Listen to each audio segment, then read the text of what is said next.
Para concluir o nosso assunto sobre o processo de formação da personalidade humana, vamos tratar agora nessa palestra complementar sobre a importância dos pais na formação integral dos filhos, o desafio de ser o exemplo.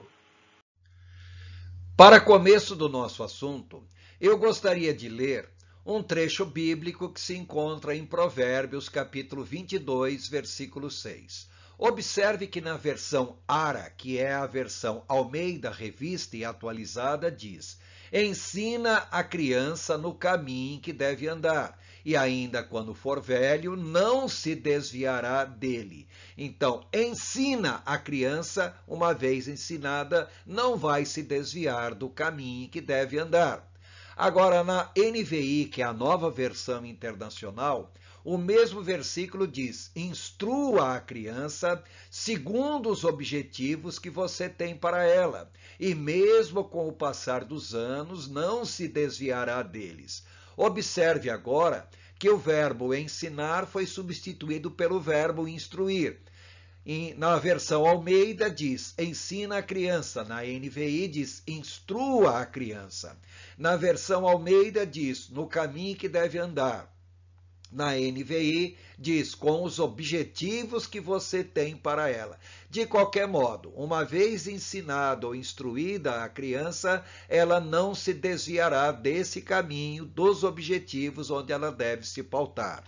Agora, observe o mesmo versículo na nova tradução na linguagem de hoje que diz: eduque a criança no caminho que deve andar, e até o fim da vida não se desviará dele. A primeira coisa que eu quero destacar é que, uma vez que a criança seja educada, ela vai permanecer pelo resto da sua vida naquilo que ela foi educada. E eu quero chamar a atenção justamente que o verbo empregado agora é o verbo educar. Esse verbo vem do latim ex ducere, sendo que ex quer dizer para fora e ducere daí vem o termo duto, caminho. Então é colocar a criança no caminho afora. Educar é muito mais do que ensinar, é muito mais do que instruir. Ensinar, instruir, é dar um conhecimento para a pessoa, é colocar algo internamente na criança. Ensinar vem do latim insignare, colocar um símbolo interno dentro da criança. Agora, educar quer dizer caminho afora. Enquanto que ao ensinar nós damos algo para a criança, na educação a criança vai manifestar externamente aquilo no qual ela foi devidamente ensinada, no qual ela foi devidamente instruída. Então é importante destacar que educar é muito mais significativo do que simplesmente ensinar e instruir. E a criança, quando é devidamente educada, ela é colocada no caminho, ela vai seguir esse caminho.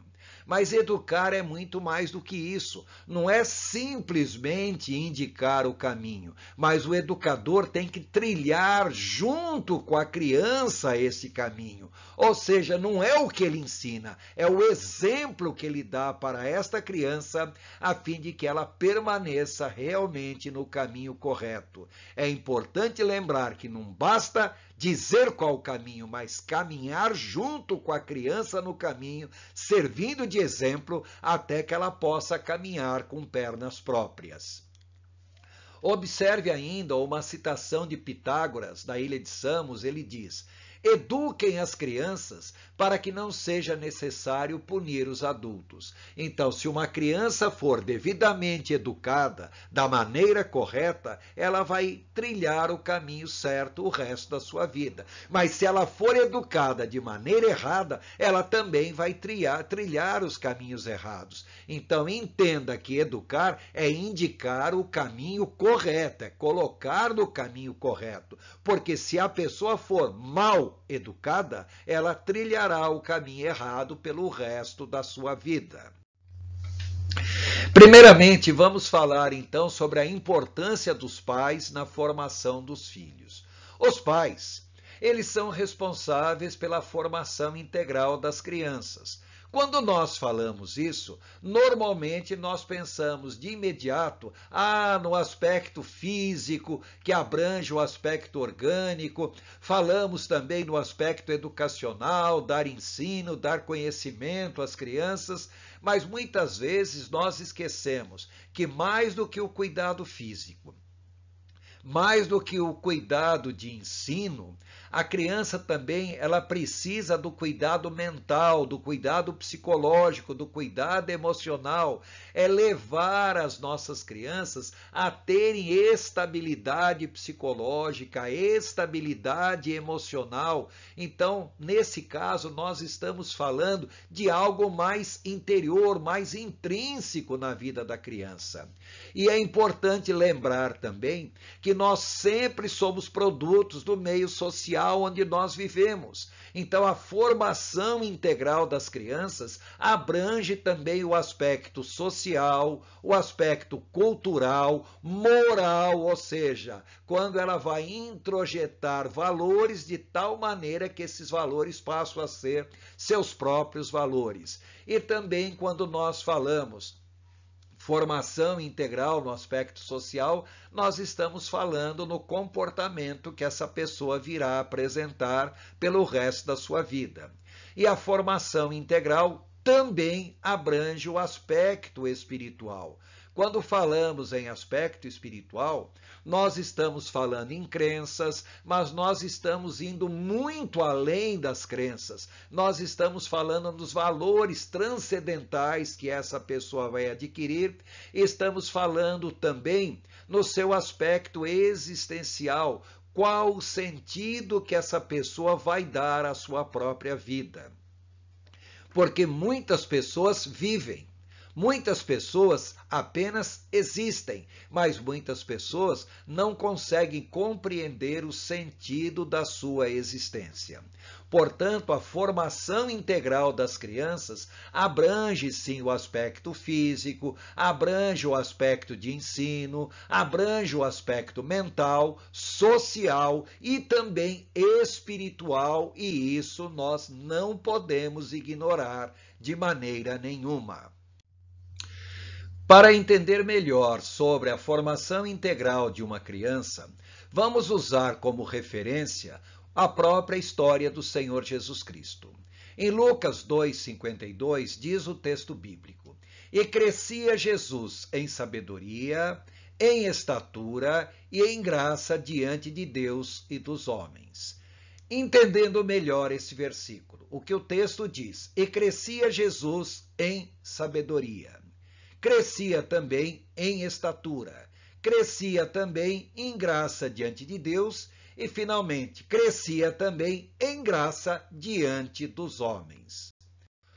O que esse texto quer dizer simplesmente é o seguinte: e crescia, nós estamos falando do crescimento saudável, porque uma pessoa pode crescer fisicamente, mas não ter um crescimento saudável. Observe bem. Se uma criança de 2 anos de idade tem um comportamento típico de uma criança de 2 anos de idade, nós dizemos que essa criança é saudável. Mas se essa criança cresce, atinge 10 anos de idade e continua com um comportamento típico de uma criança de 2 anos de idade, então nós diríamos que o crescimento dessa criança não foi saudável. Imagine então se essa pessoa atinge 20, 30, 40 ou mais anos de idade e continua com um comportamento infantil de uma criança de 2, 3 anos de idade. É óbvio que o crescimento não é um crescimento saudável. Então, quando nós falamos e crescia, estamos falando num crescimento saudável, sendo que a palavra saúde quer dizer integral, total, ou seja, em todos os seus aspectos. E o crescimento saudável inclui, tá?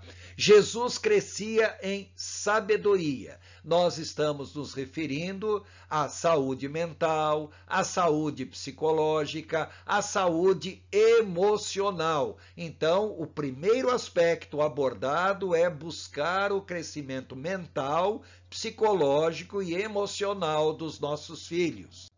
O segundo aspecto a ser destacado é que Jesus crescia também em estatura. Estamos nos referindo ao crescimento físico, destacando a saúde física, a saúde orgânica, ao desenvolvimento normal compatível com o aspecto físico da criança ao longo dos anos da sua vida. Mas o terceiro aspecto que nós queremos destacar é que Jesus também crescia em graça diante de Deus. E aí nós estamos falando no crescimento espiritual. Ou seja, o crescimento deve buscar a saúde espiritual, a saúde existencial da pessoa. E, finalmente, diz, crescia Jesus também em graça diante dos homens. Estamos nos referindo agora ao crescimento social, cultural, moral, comportamental. Portanto, o crescimento saudável, ele é muito amplo no seu significado, porque abrange vários aspectos. Observe que Lucas, que escreveu esse texto, ele era médico. E como tal, ele destaca o crescimento de Jesus em sabedoria, em estatura, em graça diante de Deus e em graça diante dos homens. Em 1948, foi criada a OMS, Organização Mundial da Saúde. E na sua ata de criação, a OMS define saúde como um estado de completo bem-estar físico, mental e social, e não simplesmente a ausência de doenças e enfermidades. Há uma razão de ser dessa definição, porque a palavra saúde em si significa exatamente isso, completo, inteiro, íntegro, totalidade. Só que a definição seria de um estado completo de bem-estar físico, mental e social, quando na realidade isso nem sempre é possível nós termos a integração do bem-estar físico, mental e social e assim definirmos plenamente o que vem a ser saúde. Há um outro porém nessa definição, é que o conceito de saúde é extremamente relativo. O que é saudável numa determinada idade pode não ser saudável em outra idade. Então, em 1983, a OMS mudou a definição de saúde como sendo um estado dinâmico de bem-estar físico, mental, espiritual e social, e não simplesmente a ausência de doenças e enfermidades. Observe aí que mudou de estado completo para estado dinâmico, já que o conceito de saúde muda de acordo com a idade da pessoa, e observe que além dos aspectos físico, mental e social, acrescentou um aspecto espiritual, porque a própria OMS reconhece, em primeiro lugar, que o homem é um ser espiritual, e em segundo lugar, reconhece também que as pessoas, de alguma maneira ou outra, creem em algo. Todas as pessoas exercem alguma atividade de natureza espiritual e esse lado espiritual também está intimamente associado ao estado integral de saúde do indivíduo. Por isso que o conceito foi ampliado para físico, mental, espiritual e social. Se nós compararmos essa definição com o texto de Lucas 2,52 que nós já vimos, dá para entender claramente, porque em Lucas 2,52 diz que Jesus crescia no aspecto intelectual, crescia em sabedoria, crescia no aspecto físico, crescia em graça diante de Deus e crescia em graça diante dos homens. Então, a definição que é colocada aqui bate bem de acordo com o que Lucas 2,52 nos afirma a respeito de Jesus.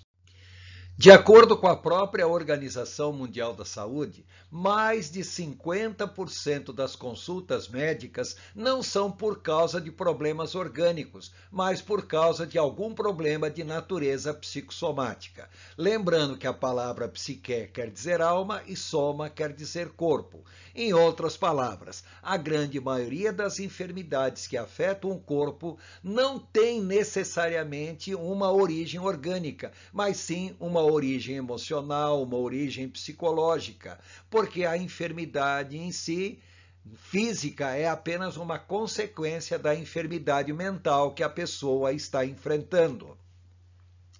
Apenas 14% das patologias, ou seja, das doenças mentais, nós podemos encontrar alguma origem genética ou orgânica que explicaria isso.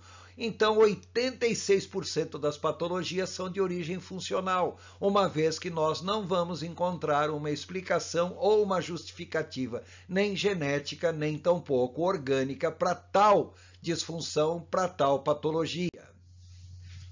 O ambiente onde a pessoa vive em si é o principal fator desencadeador de patologias. Um ambiente disfuncional, um ambiente aversivo, leva a pessoa ao estresse. O estresse, quando ultrapassa um determinado limite, ele vai gerar as consequências que são as doenças. Então, quando nós falamos em ambiente, em primeiro lugar, nós temos que entender que a própria família da pessoa pode ser a causa de muitas das chamadas psicopatologias que, porventura, a pessoa vem enfrentar ao longo da vida.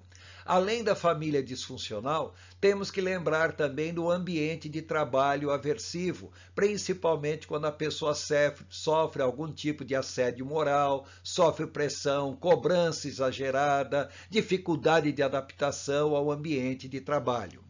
E temos que acrescentar também o próprio ambiente sociocultural onde a pessoa vive. E quando nós falamos em ambiente sociocultural, estamos nos referindo, por exemplo, ao local onde a pessoa mora, estamos nos referindo aos diferentes grupos sociais dos quais a pessoa faz parte, e isso inclui igrejas e religiões, porque igreja e religião deveria ser um fator de estabilidade emocional, mas muitas vezes tanto as igrejas como as religiões acabam sendo a causa, a origem de muitas enfermidades. Temos que pensar também que a maior parte das enfermidades muitas vezes são decorrentes de hábitos, vícios, manias, comportamentos disfuncionais, comportamentos de riscos, comportamentos desadaptativos que porventura a pessoa tenha. Associando a tudo isso, nós temos que lembrar que muitas vezes uma pessoa pode passar por estresse, pode passar por tensão, mas quando a pessoa sabe que aquilo vai ter um momento de encerramento, tudo aquilo tem um prazo fixo de duração, é mais fácil a pessoa enfrentar os diferentes fatores desencadeadores de psicopatologias. Mas quando uma pessoa perde completamente a perspectiva futura, isso é, não vê uma solução nem a curto prazo, nem mesmo a longo prazo, para aquele problema que a pessoa está enfrentando, a pessoa vai perdendo completamente a sua visão de futuro e a partir daí os problemas se tornam muito mais graves porque ultrapassam muitas vezes a própria capacidade de resiliência daquela pessoa.